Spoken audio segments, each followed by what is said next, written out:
Hello everyone, it's Kim again with Wild Rose and Pearl.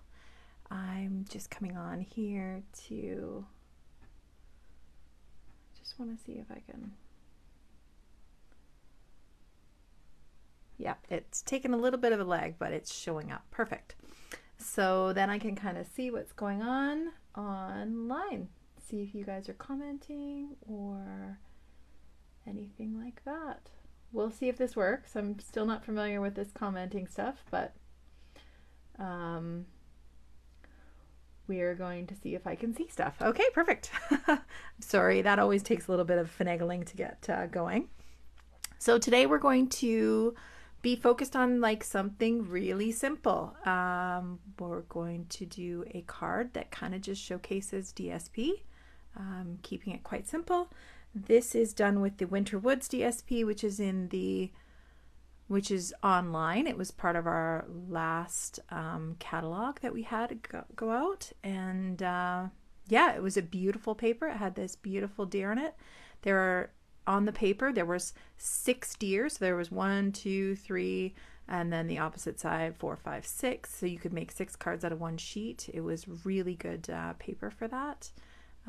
Yeah, so I will get started to show you this card. It is really, really simple. And again, it's just showcasing DSP, not a lot required to it. So you don't have to have a lot of supplies if you're just starting out. Okay. Also, just as a reminder, right now, if you're ordering, there is Celebration. Celebration is a incentive program that goes on till the end of February. It is, if you get a qualifying order of $60, you can pick out free items out of the catalog. This is a great little stamp set. It covers a lot of different occasions, and there's some free paper. So there's just a variety of stuff throughout the this little catalog. If you order a minimum of $60, you get some of these items for free. And there is a level 2 purchasing where you can get more items. This one here is level 2. You get an embossing folder and a stamp set. So that's $120 minimum. Anyway, let's get back to the card and to making stuff. Okay, so I will put this aside. Our card is made with the Waves of Inspiration stamp set I have here. I love this. Happy birthday. It's very, very small and simple. I will also be doing some videos showcasing this stamp set. It's really, really pretty for people who love that ocean theme. And you're so totally awesome. That's a great saying. Love that. All right. So we start off with our supplies. So our supplies are a card base of smoky slate, and we're doing this at 5.5 by 5.5 by 8.5, folded in half, gives you your 4 1/4 card base. 5.5 by 4 1/4 card base. Then we have a piece of black paper here. This is going to be your matting. This is at 3 3/4 by 5 inches. I don't know if you can see that there. 3 3/4 by 5 inches. That's going to be your mat. We have a piece of basic white here that is going to be 1/8 of an inch smaller. So it's going to be 3 5/8 by 4 7/8. You can see here it's just that 1/8 of an inch smaller. So it mats on top of the card here. And then we have an inside piece that is the same size as the black, which was 3 3/4 by 5 inches. And then we have our DSP pieces. Now, I've cut these already to the measurements, but if you wanted to know how I started it off, we're going to pull that up here, and I'm going to show you what my measurements were to start off with.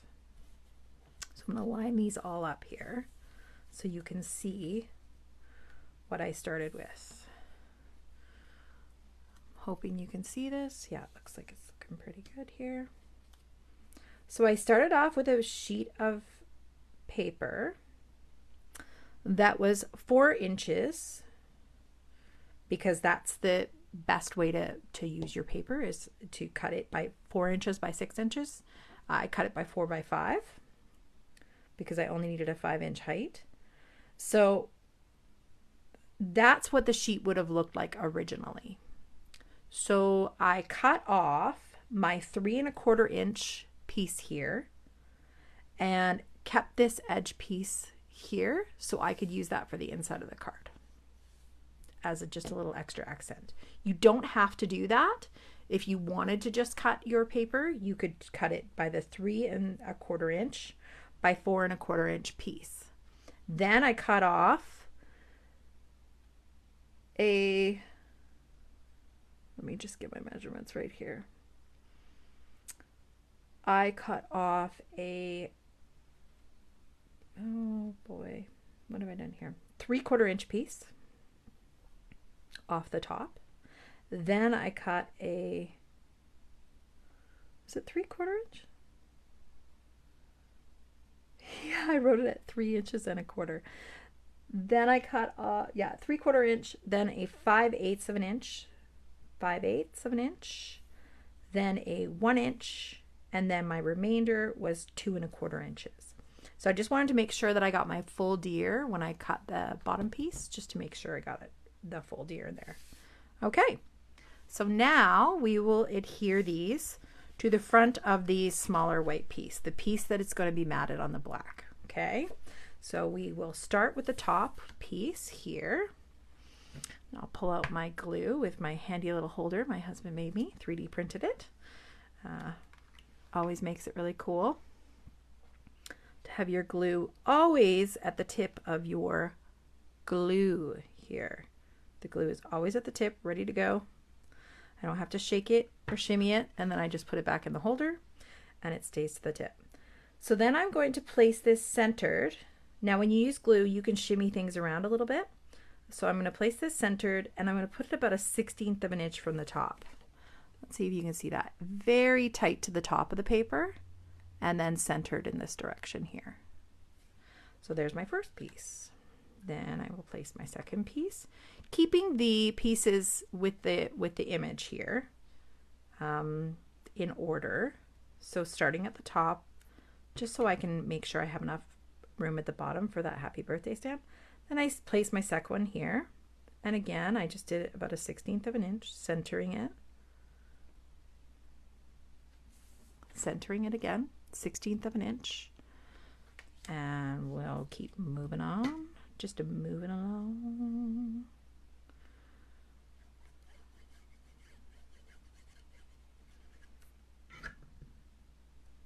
And placing that third piece. So this just showcases a piece of DSP that already has enough pizzazz to make its own card. Sometimes you end up with designer series paper, which is what they call their pattern paper at Stampin' Up. Sometimes the paper is nice enough just on its own. You don't have to fuss with it too much, and it's really great for beginner stampers who, you know, don't have all the supplies. With this card, I used a cutter, I used the designer series paper, I used 1 stamp set for the sentiment, and a pad of black ink. So it didn't require a lot to make this card as far as supplies go. So I was trying to offer that option to people who came to my class. Okay, so then the next thing we're going to do is we're going to take our stamp. Now, these stamps are rubber stamps. These aren't the photopolymer, so you can't really see if it's totally straight. It is straight to the top of the rubber, though. So I did know that. So when then it's got a sticky side on this side, and you put on your sticker to show you what the sentiment says inside the stamp set. So then we're just going to place that on the clear block. It just sticks right on, just like that.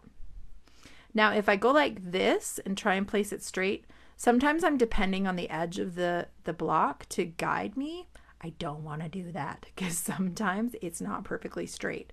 So if I go like this, I don't mess with my head at all, trying to line up that with the edge of the the block there. Okay, so now we're just gonna tap our ink pad really lightly, just a nice little tap there. You don't have to squish it in really hard or rock it back and forth. Honestly, if you rock it back and forth, sometimes you can get ink on the edge of your stamp here, and it will bump off onto your piece of paper. So just gentle is better. Just a little tap, just enough so you can see that the black ink is on the stamp. Okay. Now, because I was worried about it being straight, and I knew it was straight to the rubber because that's how they cut it, I knew that I could line up the rubber with the bottom of the DSP, and then the stamp would be straight. I didn't have to try and make the letters straight according to my sticker. I just did it according to the rubber, and the spacing was right on point. So I'm just going to tuck my head in here. Hopefully I don't. So I can line this up. So I lined up that rubber with the bottom of the paper there, and just tapped it down and right back up. Look at that. Perfect. Well, as perfect as perfect can be in my head. Okay, then the next thing I'm going to do, really simply, is I'm just going to take it and glue it to the back of the black. It's already matted. This card is so simple, but like I said before, the designer series paper kind of does most of the magic for you. Okay, and we're just going to make sure, I always make sure I line up 3 points with the same spacing on the one side, and then I drop the other side and it's got the proper spacing. That's my way of centering it. They do have things that you can use that will center things perfectly for you. Okay, then the next thing I need to do is grab my Wink of Stella. Where'd she go? Wink of Stella, one of my favorite products. I don't think it's in the catalog. I think it's back ordered right now, but it is such a great product. It just adds a little bit of shimmer to your project, and yeah, I've always just loved the name Wink of Stella, right? Okay, we're just gonna grab that Wink of Stella, and you just squeeze it lightly, not too hard, squeeze it lightly, and then the glitter component will come through here. It's kind of like a glue and a very, very, very fine shimmery glitter, and it'll just come to the tip, and then you just color your little deer here. I just wanted the deer to have just a little bit more magic to it, so I used my Wink of Stella. Wink of Stella just adds a little bit more magic to everything. And it's so subtle, it's not overpowering. It's like you barely notice it on there, but in person, it just looks so great.